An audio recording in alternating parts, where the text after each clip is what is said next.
ala Uddeetiin singala Kudala menala Loosha tokkottu wajjin gala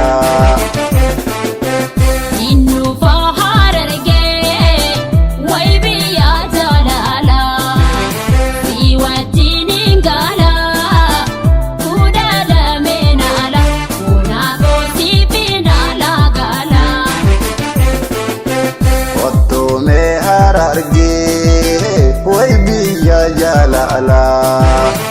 Uddeetiin singala Kudala menala Loosha tokkottu wajjin gala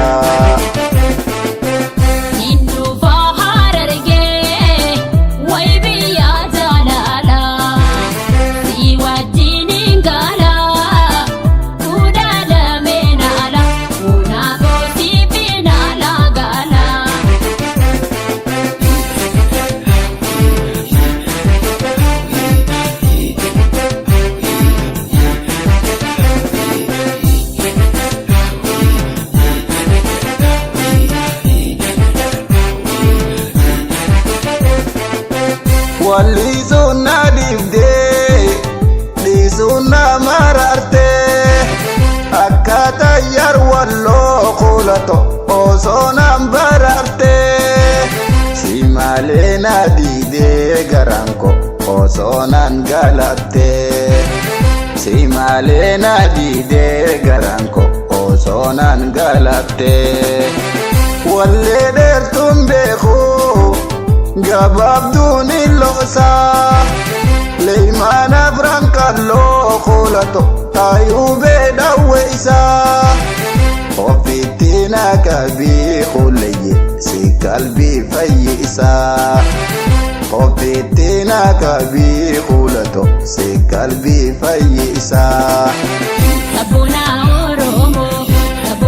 Oromoo gandun fuuree dhufa Onnee koo fuudhatte ittisu harkaa qaba wayya santirraafa Sabboontuu Oromoo tamartuu duumessa halawjii qotto halkan ji'aa keeysa wayna si keeysummeeysa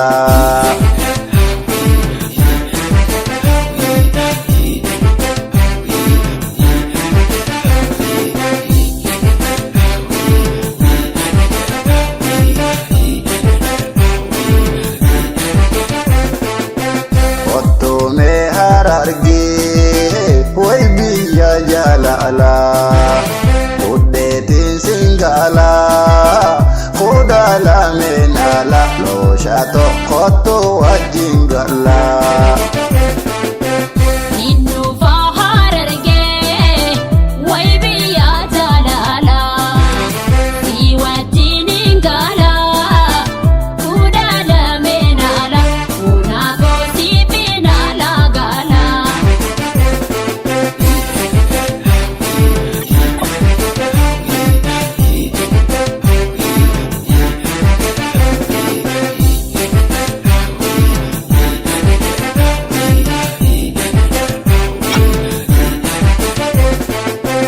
Raaree diidaanini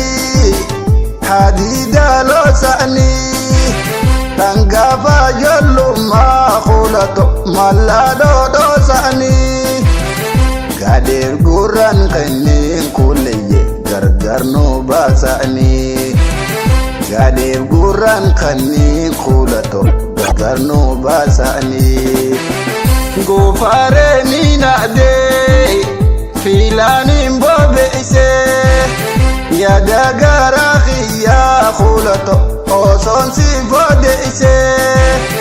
Gajjiirtee warrabtuu kuleyye akka kooyoo taatee Gajjiirtee warrabtuu kulato akka kooyoo taatee Sabboona Oromoo gandun fuuree dhufa Onnee koo fuudhatte ittisu harkaa qaba wayya santirraafa Sabboontuu Oromoo tamartuu duumessa halawjii qotto لو جي قطو هل كان جي قيسا وإن سخيسو ميسا